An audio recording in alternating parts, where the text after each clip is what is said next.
This is the After Party, live with Kim McAllister. Pick a couch, grab a drink, and settle into the conversation.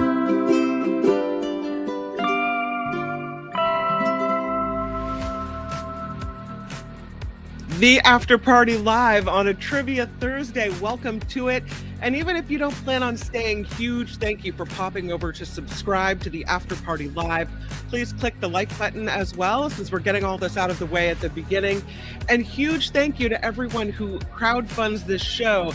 And that includes Wes, who yesterday popped in with a $5 contribution to the show via PayPal right after the fact. Also, Marilyn as well is really grateful for the contributions. The PayPal information is in the show description and in the About tab here on the After Party Live on YouTube. A lot to talk about today. Hello, party people, says Sandy. Might not be able to stay for trivia. Oh, no. Sometimes work gets in the way. Life happens, right? Heather says hi. Heather, I'm still thinking about how excited I am for you and your engagement. What a great and wonderful thing. Always take time to celebrate the good stuff. Had to do a quick turnaround because otherwise we won't have time for any of the great stories, Trevor. And I have to start right off the bat because I want to make sure we do have time. And I found this story on SF Gate. This is a picture of Mount Canocti and the lake there. It's really pretty area. And there's a little town near here called Kelseyville. There's a big controversy with Kelseyville because Kelseyville is named after someone who wasn't such a nice person, perhaps you could say. The big dispute over changing the town name from Kelseyville to something else, likely Canocti, the town of Canocti. The Lake County Board of Supervisors voted last week to recommend that Kelseyville change its name to Canocti in an effort to distance itself from Andrew Kelsey, who the town was named after. They have been going back and forth over this for years.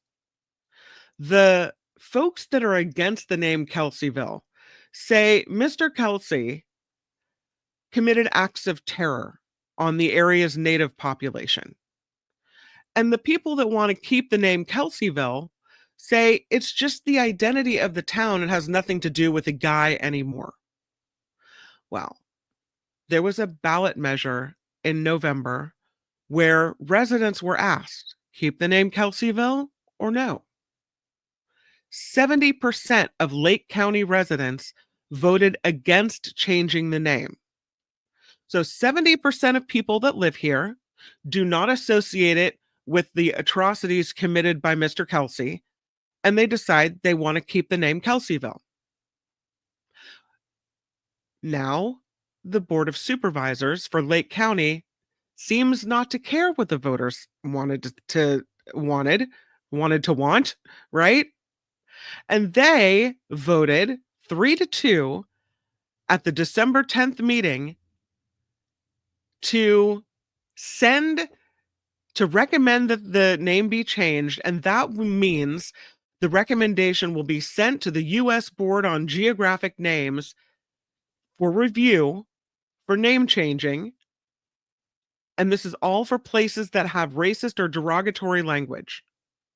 The Board of Supervisors is recommending that Kelseyville be changed to the name Canocti, which is according to SF Gate, the Pomo word for the nearby volcano, which is dormant. And it's very interesting to me that the County Board of Supervisors would go against the voters in this. The board chair, according to SF Gate, said at the meeting, I hate what this has done to us because it's put us in a situation of an ultimatum. I think you always give people an ultimatum. If you always give people an ultimatum, people are going to put up a defensive wall. He voted against the name change, even though he's for the name change. Not because he's opposed to changing the town's name. He says, I do want to see it changed. I voted no because I don't think it needs to be Canocti, because I don't like how we got to that name and I don't think it's the appropriate name. He wanted to rename it Kelseyville-Habanapo because of a nearby Pomo village that had that name. So I don't know. There's another supervisor who was another no vote. She said she's considering the opinion of her constituents. I just feel like the voters spoke in this instance. So why would you go around them and do this anyway? If I'm a voter in Lake County who was asked and then had my vote summarily dismissed, I'd be pretty upset. Anyway, I know we don't get very political on the show usually, but this one just kind of rubbed me the wrong way. Andrew Kelsey was the first pioneer to settle in Lake County, and one of the first. And to indigenous people that live in this area, they say he committed acts of genocide against Pomo tribes. So here's how it stands now. The Lake County Board of Supervisors sent in the name change review request, and now the U.S. Board on Geographic Names will take a look at it and see what they're going to do. The proposal will be reviewed. And this is the way it is. So the battle continues over the name of Kelseyville and what it will be. Let's go from this story. By the way, this is the town of Kelseyville here. Let's go from this story to this one, which is a little more, I would say, holiday happy. There's a record set for a giant drone show. And this all has to do with a massive gingerbread house display. And here's what it looks like. Take a look at the largest gingerbread village drone display, which has broken a world record. I will take off the sound. But here's what it looks like. We can ooh and ah on this one together. It's pretty incredible. Look at that. Amazing what they can do with drones. I mean, wow. I would have loved to have seen this. This is amazing. So beautiful. There's Santa and the sleigh. So cool. So this happened in North Texas, this drone show. And again, it has set the Guinness World Record. They used 4,981 drones to create this massive image you see here of this gingerbread house in the sky. There they are getting their Guinness World Record. Incredible. Let's go back to there it is. Oh, sorry. There it is. Pretty beautiful. That's pretty big. Pretty big. It was a whole holiday themed show, as you saw Santa and snowmen and everything else, put on by Sky Elements Drone Shows. And it happened over Mansfield, Texas. The show set the new record for the largest aerial display of a gingerbread village displayed by multi-rotor drones. So there's the image right there. The company Sky Elements previously set a Guinness World Record for the largest aerial display of a fictional character formed by drones. We had that on the show too. That was Deadpool and Wolverine. Remember that one? And now they have the holiday world's giant gingerbread village drone show image. So that's kind of cool. This story, holiday related, maybe not quite as happy. And it has to do with a floating Christmas tree that came down. And it did not come down in a fashion that was good. Someone was killed during this. It happened in the city of Marica, which is about 25 miles east of Rio de Janeiro, is a 184-foot floating Christmas tree that collapsed in Brazil earlier this week. And I think I have video of what happened here. Here, see if I can show it to you. The idea was a good one, I would say, of the floating Christmas tree. I mean, kind of cool that if you live in a coastal community that maybe this would be something lovely for a holiday that you could show. So here it is. Here's the floating Christmas tree. And then it comes down. Boom. And that's it. Unfortunately, when this Christmas tree came down, it killed a 21-year-old worker. This is a pretty big tree to come down. Again, 184 feet tall, this Christmas tree, and just collapsed on Monday. The video, as we're watching now, shows the moment that this tree toppled in stormy weather. They had declared moderate to heavy rainfall, lightning, gusty winds were in the forecast for that day. So you can see the stormy conditions in the background there. The mayor identified the person killed in this as a worker named Vinicius dos Santos Abreu. Two others were injured as well. So Vinicius was killed and two people were injured. You can kind of see the workers as this tree comes down. They have a couple of days of official mourning in this area. They were trying to light the Christmas tree, and now they've suspended this until today out of respect for the victim in this case. So maybe the floating Christmas tree, I don't know, not such a good idea there in Brazil. Yikes. From holidays, how about to sleeper sharks? Because they caught this on camera, and I thought maybe, this, I was on the fence about the story. But once I saw the video, I'm like, oh, no, I have to show this to you guys. This is pretty cool. This is called a sleeper shark, a Pacific sleeper shark.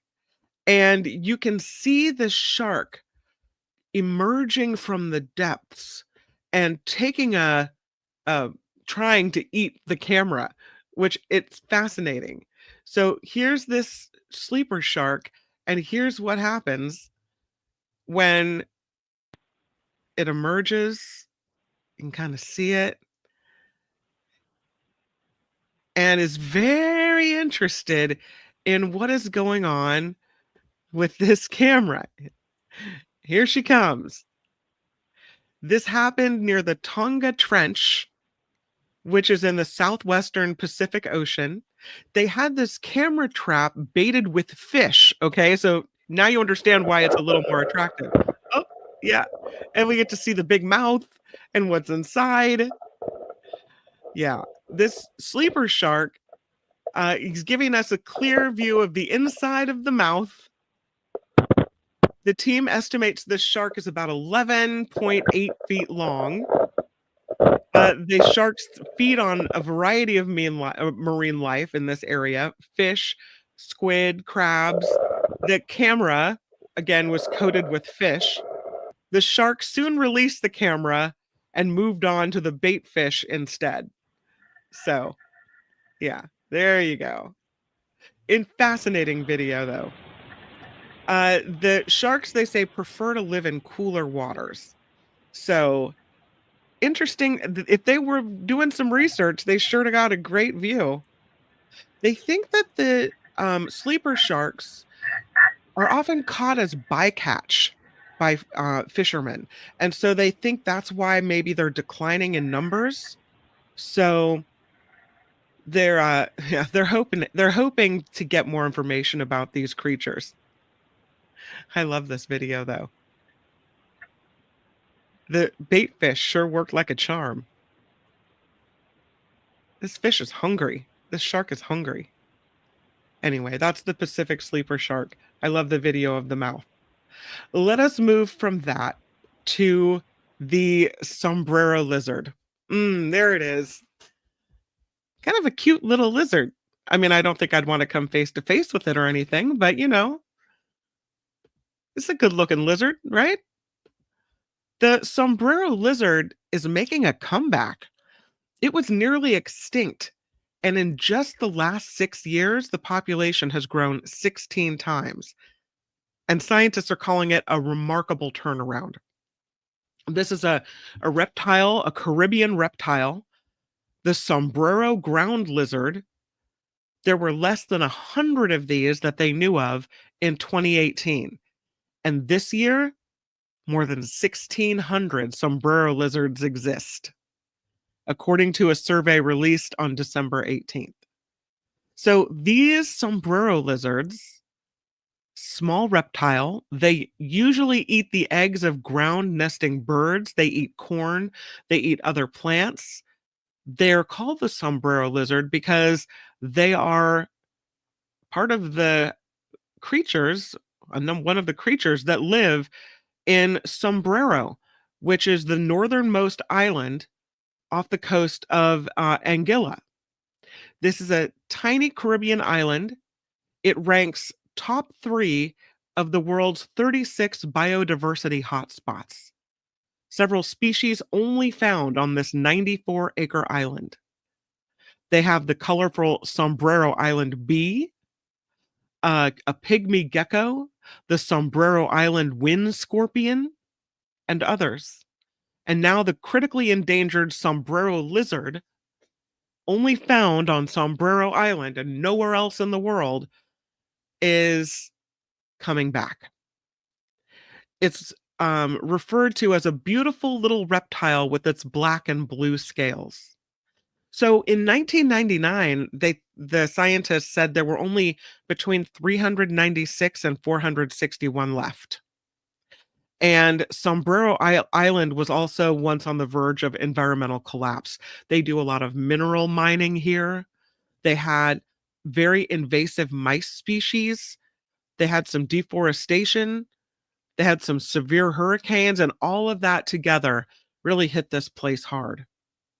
So that this lizard managed to survive decades of phosphate mining, invasive species, and climate change, longer periods of drought, higher temperatures, stronger hurricanes, and storm surges that sweep over the island. Say it's astounding, and it is really showcasing how resilient the sombrero lizard is. But they have mounted a conservation effort ever since 2021. They've tried to remove the invasive mice. They've really tried to help the sombrero ground lizard and the island habitat recover, and it looks like it's been a success. So, the sombrero lizard is back. Kind of a cool story about the way in which, oh, I think I have this. Oh man, I'm sorry, I didn't transfer the story over. Well, that's okay. We'll move on to kids and gambling. How about that? It's kind of a bummer, this one. Illegal casinos are using Roblox to draw children into online gambling. This is according to Sky News. They did this investigation and they found a network of illegal casinos allowing kids to gamble using their accounts on their Roblox platform. The Gambling Commission in the UK is taking action against these criminal websites. But this is crazy. The unlicensed casinos are not published on Roblox, but apparently allow kids of any age to sign up using their Roblox credentials and bet their in-game currency, which are called Robux, on games like slot machines and blackjack. And it has roped a bunch of kids into gaming. The winnings can be withdrawn as cryptocurrency and then converted into real cash. Wild. Roblox has about 80 million daily active users, and kids love this game. Both of my kids have a Roblox account. I would like to think we monitor it a little better and we have it turned off so that it's not connected to the outside world. You can't message my kids on Roblox. We have disabled that feature. Sky News apparently talked to one Roblox user who's a teenager here in the United States who says he gambled about 15 million Robux, started using the sites when he was uh, 14 years old. That's 7 years below the legal age for gambling in the state where the child lives. He said his mom tried to get him to stop, but he didn't. I liked, he said, the adrenaline of doing bigger and bigger bets. What? I mean, what do you mean your mother tried to get you to stop and you didn't? This is when the mother disables the Roblox account, right? Take the electronics away. You're the grown-up in charge here. He said he had no idea it was illegal and that he was committing a criminal offense. Just thought it was something you could do to make extra money. Didn't even know what gambling was.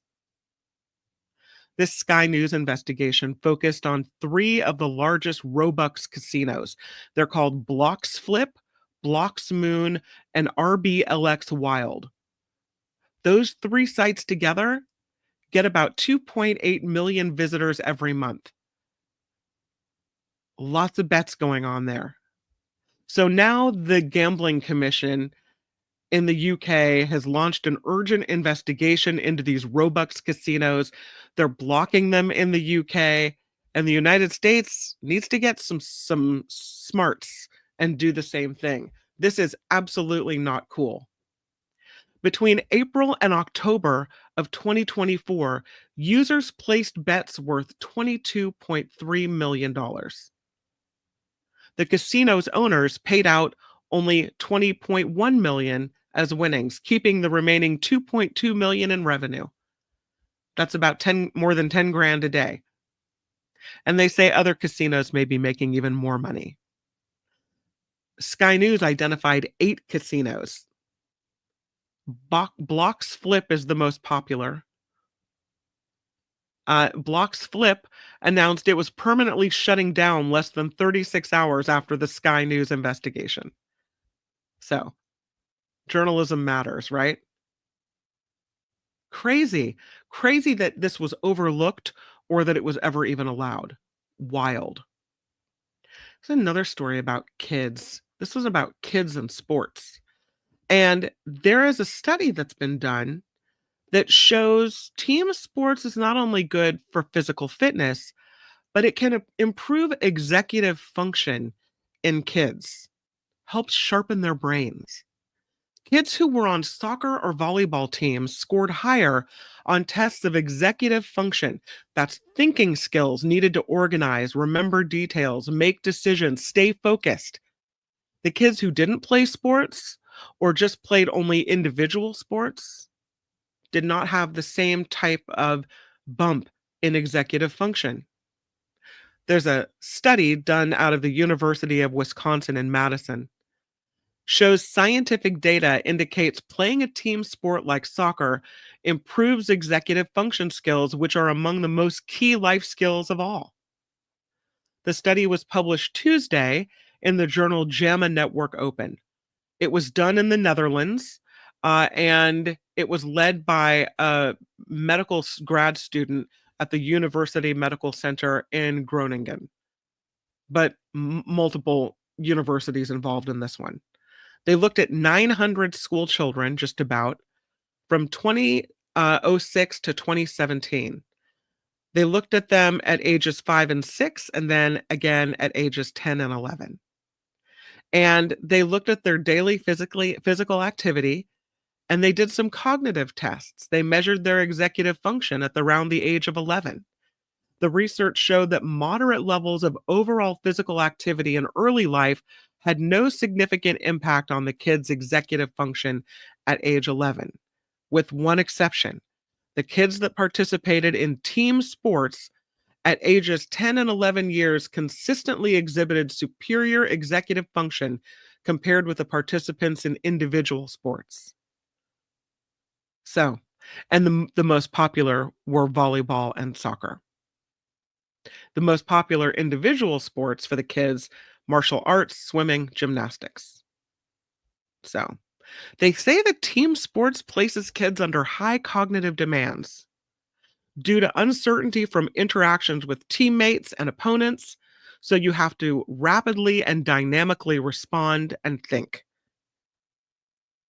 What the researchers say is that team sports may serve as practice grounds for enhancing executive function, which is really important information, especially for parents that have a kid with executive function challenges. A lot of kids with ADHD, other issues. So if you knew that team sports would help that, enroll, enroll, enroll, right? Exactly. That's what I'm saying. I saw this pop in, and I want to say a huge thank you to Jane O, who throws down a 20 and says, "Fascinating stories. Thank you for the after party." Jane O, first of all, happy birthday in the month of December to you. Do I have balloons? I have, you can't see them because of my background. I put the balloons up though for you on the Mark Thompson show. So happy birthday in the month of December. Thank you for the contribution and the really nice comment. Really appreciate that very much. Um, and thank you to Wes, who again, I saw the PayPal contribution pop through as well as the show began. Is band a team sport? I would say band is not a team sport, although Julia disagrees. She says, although I did have her enrolled in soccer when she was little, um, she says that there's a lot of physical activity in marching and having to work together as a team in marching. I would say, though, that you know where the march is going, and so there's not opponents rushing at you where you're having to make these critical, split-second decisions. So in that case, if that's what improves executive function, no. Working with a group, working with a team, yes. In that case, I think band functions in that way, but maybe not in those critical second decision ways. So I don't know. A marching band, yes. Mm. Trevor says, still totally opposed to team sports, especially for kids. There are other things that would have similar benefits without the harms. I don't know if soccer is harmful for kids or volleyball is harmful for kids. I mean, I wouldn't let my son play football, but he loves to play basketball. As a matter of fact, I was, especially after reading this story, thinking about signing him up for another season of that. So I don't know. Peter wants to know if we're throwing a party for Mark next week. I don't think so, but we probably should do something, huh? All right, Peter, I'll think about it. I'll organize a little something, something. I told my parents, says Gordon, that I wanted out of baseball because I could not even see that fastball. So my bat never got one. My son doesn't like baseball because it got to a point where, and it happened early on. This is a big baseball town I live in. Got really, really competitive. My kids are never the best one on the team. They're not super athletic, but they go and they try and they have fun and they get exercise. Um, but if he made a mistake, he was getting ridiculed and it was not fun for him anymore. He didn't want to do it. No. Nullifidian said I played a tuba and it was physically demanding. I could see that it would be physically demanding, especially if you're in a marching band hauling this.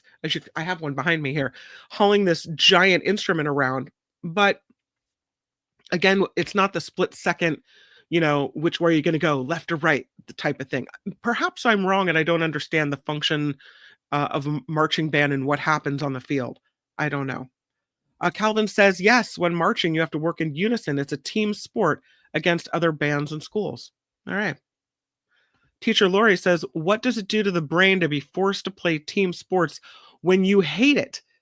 I wouldn't want to force someone. Like I didn't force my son to play baseball. When he said he started to hate it, we didn't sign up for the next year. I did have him finish out the season because trying to teach a kid that if you start something, you finish it, right? But yeah, no, if they hate it, don't sign them up again. Absolutely not. Heather says I did cross country because I hated playing sports that involved balls flying at my face. Wait. Well, I don't know. You're just signing up for a lifetime of that, my friend. She says I also hated sports in general anyway. I'm kidding. Okay, it's 1:54, and if we don't get a move on with Trivia Thursday, I'm afraid we won't have time and you guys will have to go back to your lives and do whatever you're going to do. So let us jump in to Trivia Thursday after party style. Here it is. Woohoo! I have taken a suggestion this week. First, I have some holiday trivia, and then I have some TV trivia. And I think it was Josh that suggested TV trivia. So we'll start with the first question, which is holiday related. What was the original color of the Grinch according to the book? Again, this is the original color of the Grinch according to the book. I didn't know this. When I think Grinch, I think green. We've got a red from Trevor. We've got a blue from Rev. We've got an orange from Nolophidian. You've got a green from JT, a yellow from Jose, a lime green from Calvin, a yellow from Heather. The answer is the Grinch was, you ready? Black and white with some splotches of red and pink. Black and white with some splotches of red and pink. That is from the book. So, who said red? Trevor said red. I didn't see any black and whites. Red is about the closest answer, I think. Red. I'll give it to Trevor. Yeah, I'll give it to Trevor. Okay, next question. Complete the quote. Maybe Christmas, he thought, doesn't come from a blank. Maybe Christmas, perhaps, means a little bit more. Again, the quote. Maybe Christmas, he thought, doesn't come from a fill in the blank. Maybe Christmas, perhaps, means a little bit more. Who's going to get it? Yep, Nullifidian has it. Store. Oop, I see Trevor had it first. Trevor, very good. You're on fire today, my friend. Maybe Christmas, he thought, doesn't come from a store. Trevor has it. Nullifidian has it. Yeah, very nice, you guys. All right. Next one. What does the Grinch take the last can of? What does the Grinch take the last can of?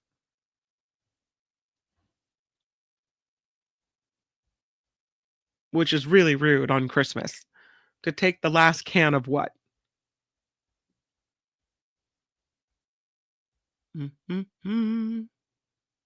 Last can of tuna. It's a good answer. It isn't the correct answer. Last can of cranberry jelly, writes Nullifidian. No, but good answer. Eggnog, says Peter Newton. No. A fine malt liquor would have done very well in Whoville. Mince. Beer, says Heather. I'll give you the answer. The Grinch took the last can of Who Hash. Come on, you guys. You're not proficient in your Grinch trivia? The Grinch was as cuddly as a what? As cuddly, and this is the last Grinch question. The Grinch was as cuddly as a fill in the blank. Roast beast, Wes, was a very good answer. It was Who Hash, but they did dine on roast beast in Whoville.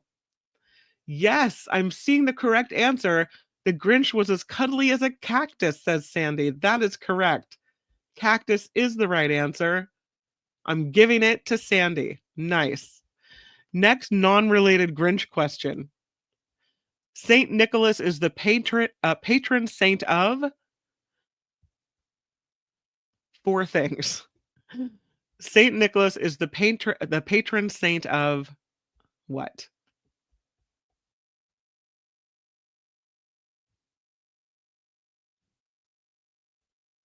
Yeah, that's right. You're supposed to be working, Sandy. Patron saint of children, says Rev. Children, Christmas, greed. The patron saint of children is correct. In addition to, if you said the patron saint of sailors, children, wolves, or pawnbrokers, you would be correct. Yes. So we'll give it to anyone who said children. That's Rev, that's Tammy, that's Wes. That's yeah, that's it. Booze. Booze is not on the list, Chris Wilson. Although we wish it were. Sailors, children, wolves, and pawnbrokers. All right, this one should be, I think this is pop culture. Everyone has this tucked somewhere in their brain. Let's find out. What did Ralphie want Santa Claus to bring him in the 1983 movie A Christmas Story? What did Ralphie want Santa Claus to bring him in the 1983 movie A Christmas Story?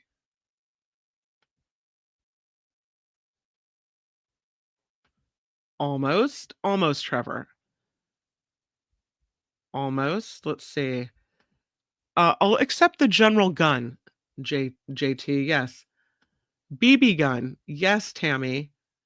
The answer is a Red Ryder BB gun. Yes. Kind of. JT says rifle.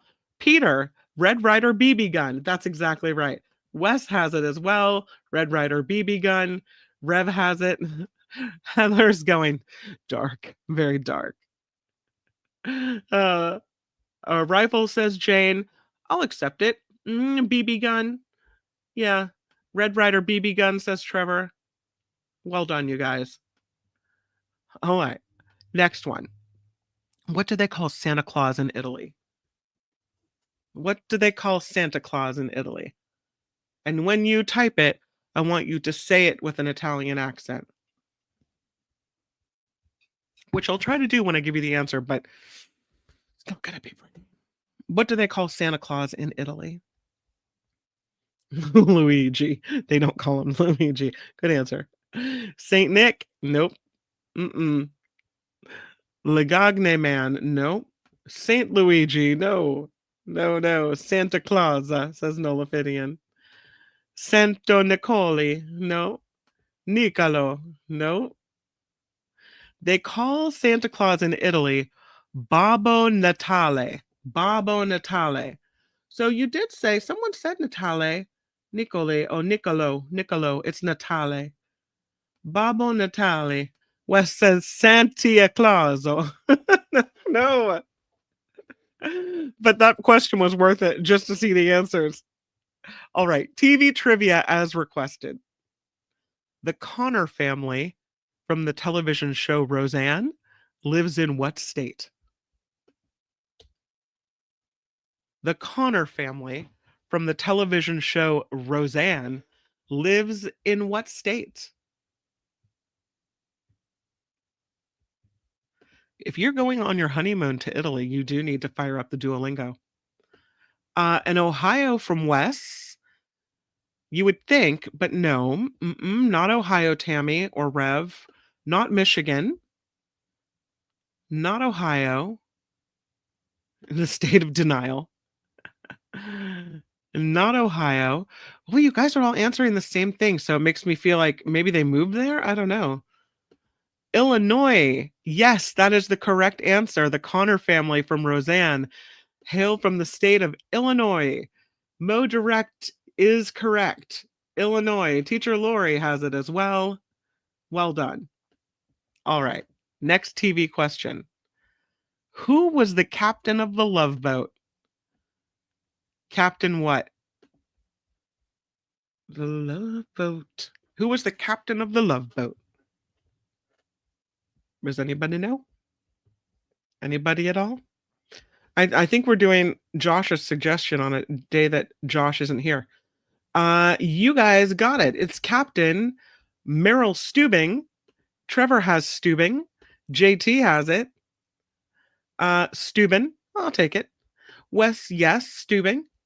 JT, Nolafidian. Calvin has it. Not Captain Picard. Wrong show. Walnut Creek has it. Rev, Lori. Well done, you guys. Jane. Steubing. Yes. Gavin McLeod. I think that was his real name, right? Yeah. Next one. This show featured the main character having cousins called Carlton, Ashley, and Hillary. This show featured the main character having cousins called Carlton, Ashley, and Hillary. What is the show called? Again, the cousins Carlton, Ashley, and Hillary. What is the show called?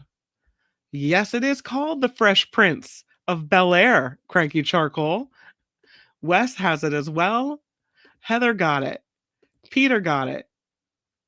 What? Walnut Creek has it. Well done.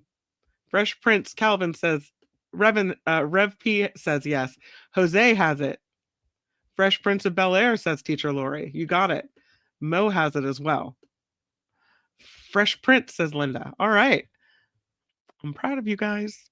Having some Fresh Prince knowledge. Fresh Prince, that's good. What is the name of the iconic sci-fi show that debuted in 1987?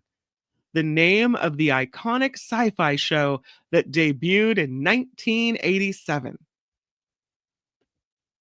It was called John's memory of old shows, not so good. It was, yes, Star Trek, The Next Generation. Wes has it. Well done. And you got that one fast. Star Trek, The Next Generation. Linda says Star Trek. Calvin has Star Trek, The Next Generation. Peter has it. Lori has it. It was it Quantum Leap like way before that? I don't know. Well done. Okay, next one. What, in MASH, what do the characters call the senior staff members' tent? In the TV show MASH, what do the characters call the senior staff members' tent? Anybody watch old reruns of MASH? Yes, Trevor is correct. They call it the swamp. Walnut Creek has it as well. Tammy has it. Calvin. Nullifidian. It is the swamp. Nicely done. On Gilligan's Island, how many castaways were there? On Gilligan's Island, how many castaways were there? Oh, you are wicked fast at this, Trevor, today. Wow. Trevor says 7. Wes has 7. Chris from Menlo Park has it. JT has it. Heather has it. I was thinking you would at least have to count them out. You guys got this fast. Rev has it. Calvin Wong has it. Teacher Lori has it. Mo Direct has it. Linda has it. See if I can count them out.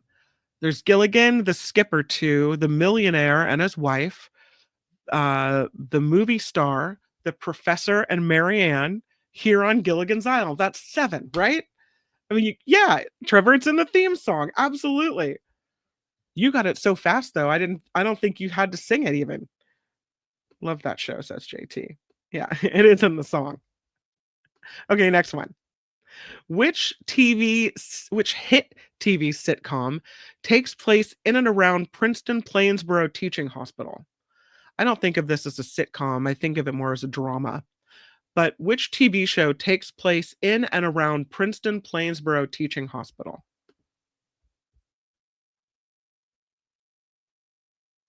Yes. Calvin says it is House. Indeed, it is the show House. I used to really like that show. So Calvin gets it. Rev P gets it.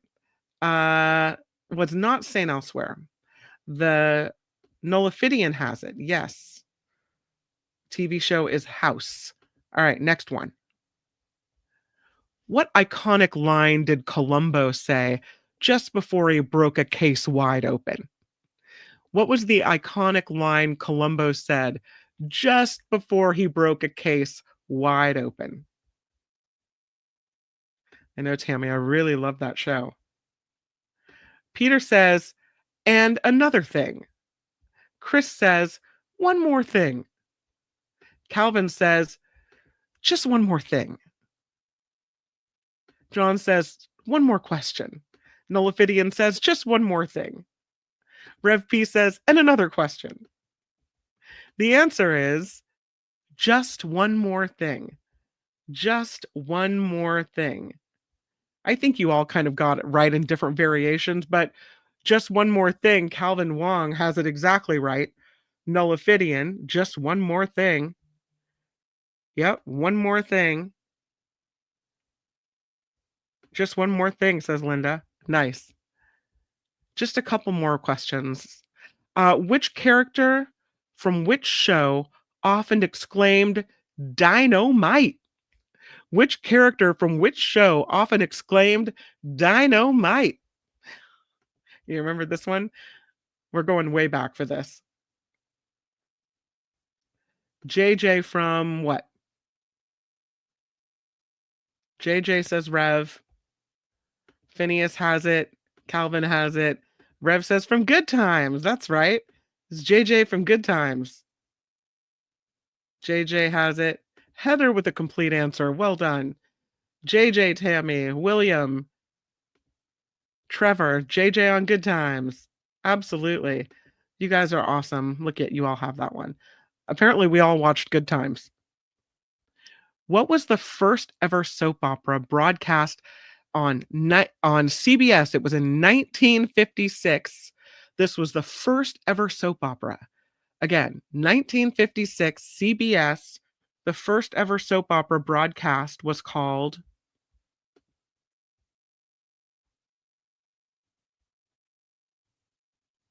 Yes, As the World Turns. It was not Guiding Light. Someone said Guiding Light. Peter said Guiding Light. Not General Hospital. It was As the World Turns, 1956 on CBS, the very first soap opera to be broadcast. So Tammy has it. Wes has it. Trevor has it. As the World Squirms, says Chris has it. I'll give it to you. JT says yes, it was As the World Turns. All right. And the last trivia question of the day. In 2021, from old to new, right? In 2021, which Netflix drama became its biggest show ever? In 2021, which Netflix drama became that company's biggest show ever?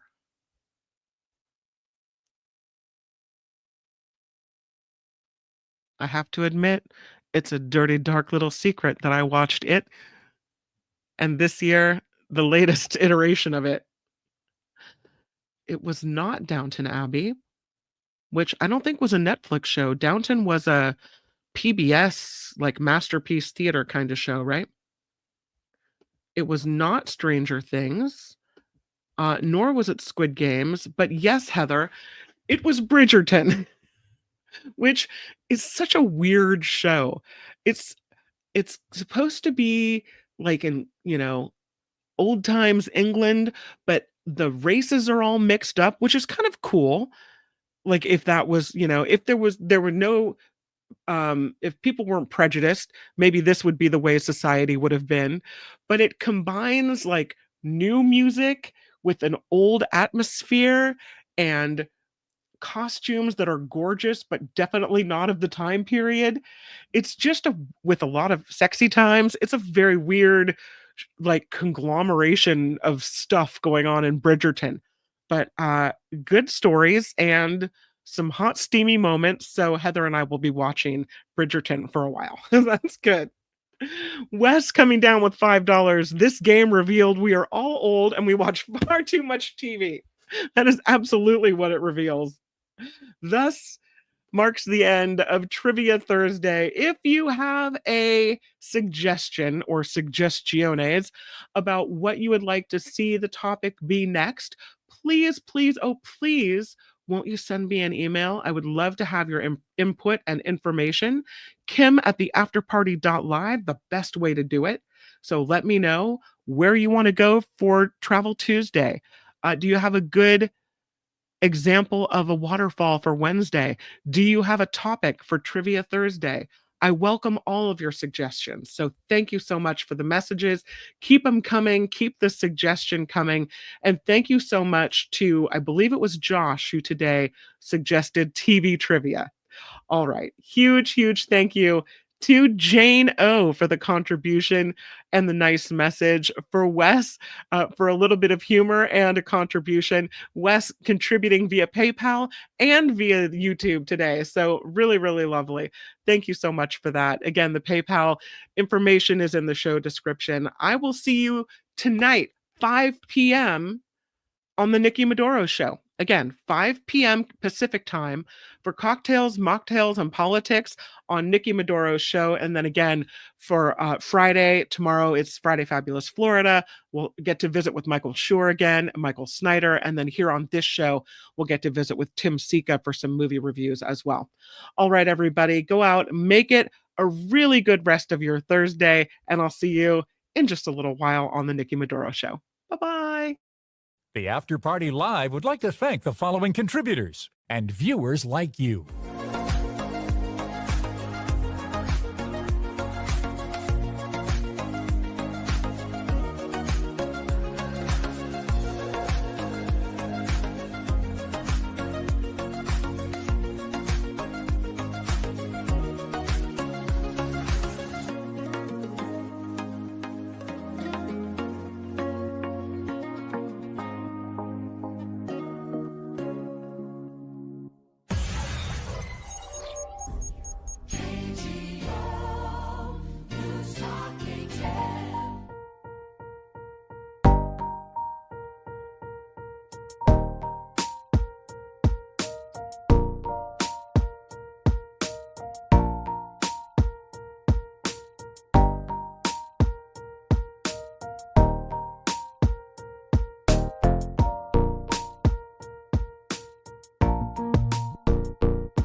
So noted, Gordon, writing it down.